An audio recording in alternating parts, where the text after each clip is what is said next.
Baik, Assalamualaikum warahmatullahi wabarakatuh. Sebelumnya, perkenalkan nama saya Dara Puspaningrum dengan NIM 210422125. Eh, ini merupakan tugas pada mata kuliah Komunikasi dan Advokasi Kebijakan dengan dosen pengampu Bapak Dr. Andas Kardini Datomani MSI. Pada video ini merupakan contoh kasus terkait advokasi kebijakan. Untuk contoh pertama itu, saya mengambil tentang All Eyes on Papua, yaitu upaya untuk menyelamatkan hutan adat Papua. All Eyes on Papua ini merupakan semua mata tertuju pada Papua, merupakan sebuah gerakan solidaritas dan perlawanan terhadap destruksi lingkungan yang berpotensi mengancam keberlangsungan hidup masyarakat adat di Papua. Gerakan ini dilakukan oleh masyarakat adat Papua seperti suku Awiu dan Moi, serta berbagai kelompok advokasi lingkungan untuk mempertahankan hutan adat mereka yang terancam oleh ekspansi industri perkebunan kelapa sawit. Nah, adapun advokasi kebijakan oleh suku Awiu dan Moi ini dalam upaya menyelamatkan hutan adat Papua menunjukkan bagaimana masyarakat adat Papua berperan aktif dalam proses pengambilan keputusan dan mempengaruhi kebijakan yang terkait dengan lingkungan dan hak mereka. Adapun langkah strategi atau hal yang dilakukan oleh masyarakat Papua terkait advokasi kebijakan ini, yang pertama itu ada penggalangan sekutu dan pendukung, yang mana suku Awiu dan Moi ini menggalang perseorangan, kelompok, dan organisasi yang memiliki sumber daya dan bersedia terlibat aktif dalam kegiatan advokasi.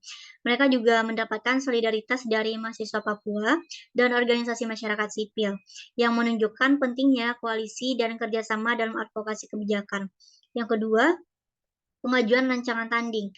Suku Awiu dan Moi mengajukan gugatan hukum melawan pemerintah dan perusahaan sawit demi mempertahankan hutan adat mereka. Gugatan ini dilakukan dengan cara mengajukan kasasi di Mahkamah Agung dan mengajukan banding di Pengadilan Tinggi TUN Jakarta. Yang ketiga, mempengaruhi pembuatan kebijakan. Advokasi kebijakan ini dilakukan dengan cara mempengaruhi pembuatan kebijakan melalui kegiatan lobby dan membangun koalisi dengan berbagai pihak.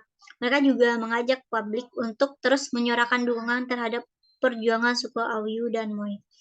Dan yang terakhir itu ada membentuk pendapat umum, yang mana advokasi kebijakan ini juga dilakukan dengan cara membentuk pendapat umum melalui kampanye dan pendidikan politik.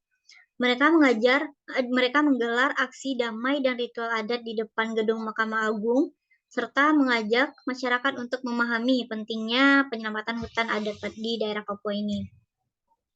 Nah, dari penjelasan yang diberikan oleh suku Awiu dan Moi dalam advokasi kebijakan ini menunjukkan bagaimana mereka memahami pentingnya hutan adat dalam hidup mereka. Mereka menjelaskan bahwa hutan adat mereka menjadi sumber penghidupan pangan, air, obat-obatan, budaya, dan pengetahuan serta habitat bagi flora dan fauna endemik di Papua. Nah, dapat disimpulkan bahwa advokasi kebijakan All Eyes on Papua menunjukkan bagaimana masyarakat adat Papua dapat berperan aktif dalam proses pengambilan keputusan dan mempengaruhi kebijakan yang terkait dengan lingkungan dan hak-hak mereka. Advokasi ini dilakukan dengan cara menggalang perseorangan, mengajukan rancangan tanding, mempengaruhi pembuatan kebijakan, membentuk pendapat umum, dan menjelaskan pentingnya hutan adat dalam hidup mereka. Untuk kasus yang kedua yang saya ambil yaitu peran LSM Nurani Perempuan dalam penanganan kasus kekerasan terhadap perempuan, yang mana studi kasus pada perempuan korban kekerasan dalam hubungan pacaran. Kekerasan dalam berpacaran atau KDP atau dating violence merupakan kasus yang sering terjadi setelah kekerasan dalam rumah tangga. Sebenarnya siapa saja bisa menjadi korban, baik laki-laki maupun perempuan, tetapi seringkali lebih banyak korban didominasi oleh perempuan. Kekerasan dalam pacaran merupakan salah satu bentuk perilaku agresi dari tindakan kekerasan terhadap perempuan. Nah, Nurani Perempuan dalam melakukan pengaduan memiliki 3 peranan, yaitu yang pertama ada melakukan penanganan atau pendampingan, yang kedua pencegahan, yang ketiga Nurani Perempuan sebagai advokasi kebijakan. Untuk yang pertama itu melakukan penanganan atau pendampingan. Nurani Perempuan lebih banyak bekerja melakukan penanganan terhadap korban, baik itu korban yang dengan proses kasus yang panjang maupun sekedar untuk konsultasi saja. Yang kedua pencegahan.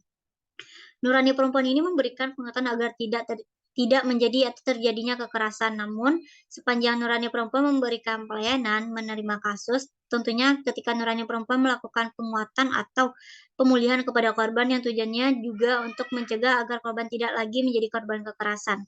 Dan yang terakhir itu adalah Nurani Perempuan ini sebagai advokasi kebijakan melihat beberapa kebijakan-kebijakan yang masih diskriminatif. Kemudian kebijakan-kebijakan yang perlu didorong untuk hadir. Diskriminatif di sini diartikan sebagai ada beberapa kebijakan yang dibuat oleh pemerintah kemudian tidak berpihak kepada perempuan. Namun, perempuan juga mendorong kebijakan tentang RUU Tindak Pidana Seksual. Misalnya, masih ada yang belum mengakomodir untuk persoalan terhadap tindakan kekerasan seksual terhadap perempuan dewasa. Itu yang kemudian Nurani Perempuan dorong supaya pemerintah menghadirkan kebijakan-kebijakan yang benar-benar berpihak kepada perempuan dan tidak mendiskriminasikan perempuan. Dan untuk kasus terakhir yaitu kasus ketiga yang saya ambil tentang pengurangan kantong plastik di Indonesia. Sampah plastik ini menjadi masalah besar di Indonesia, terutama kantong plastik sekali pakai yang sering berakhir di sungai, laut, dan lingkungan sekitar. Polusi plastik merusak ekosistem laut, mengancam kehidupan laut, dan berdampak negatif pada kesehatan manusia. Nah, adapun pihak yang terlibat dalam pengurangan kantong plastik di Indonesia ini, yang pertama itu ada organisasi lingkungan hidup, seperti Greenpeace Indonesia, WWF Indonesia, dan Yayasan Pengembangan Biosains dan Bioteknologi. Yang kedua, masyarakat, yang mana pada masyarakat ini terdapat komunitas peduli lingkungan, sekolah, dan warga yang sadar akan bahaya plastik. Dan terakhir itu ada pemerintah. Di dalam pemerintahan terdapat Kementerian Lingkungan Hidup dan Kehutanan, pemerintah daerah, dan DPR. Dalam permasalahan sampah ini, langkah-langkah advokasi yang pertama itu adalah penelitian dan data. Yang pertama itu mengumpulkan data dan bukti ilmiah tentang dampak negatif kantong plastik terhadap lingkungan dan kesehatan manusia. Yang kedua, melakukan survei dan penelitian untuk memahami penggunaan kantong plastik di masyarakat. Nah, untuk langkah-langkah yang kedua yang diambil itu yaitu kampanye kesadaran publik. Yang pertama mengadakan kampanye edukasi dan kesadaran tentang bahaya kantong plastik melalui media sosial, seminar, dan kegiatan di komunitas. Yang kedua, mendorong penggunaan alternatif seperti kantong kain atau tas daur ulang. Langkah-langkah yang ketiga yaitu koalisi dan kerjasama. Membangun koalisi dengan organisasi lain, komunitas, dan pihak swasta yang memperkuat suara dan dukungan. Bekerja sama dengan media untuk memperluas jangkauan kampanye. Selanjutnya yaitu lobby dan dialog. Yang pertama, mengadakan pertemuan dengan anggota DPR, pejabat pemerintah, dan pemangku kepentingan lainnya untuk menyampaikan bukti dan argumentasi. Lanjut, mengusulkan draft peraturan tentang pembatasan atau pelarangan penggunaan kantong plastik. Langkah yang selanjutnya yaitu aksi massa dan protes.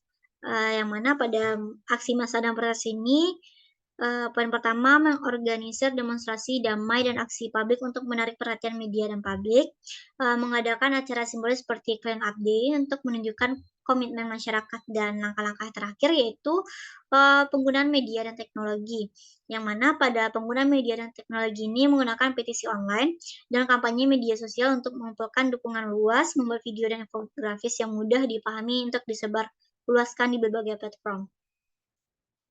Nah, dari beberapa kota besar yang sudah menerapkan kebijakan pengurangan kantong plastik terdapat 2 kota, itu yang pertama pada 2016, beberapa kota besar seperti Jakarta dan Bali mulai menerapkan kebijakan pengurangan kantong plastik. Yang kedua, pada tahun 2019, pemerintah Indonesia mengeluarkan peraturan untuk mengurangi penggunaan kantong plastik di toko retail besar.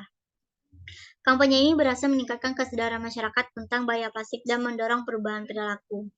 Adapun dampak dari langkah-langkah yang telah dilakukan itu, yang pertama itu pengurangan signifikan dalam penggunaan kantong plastik sekali pakai di berbagai daerah.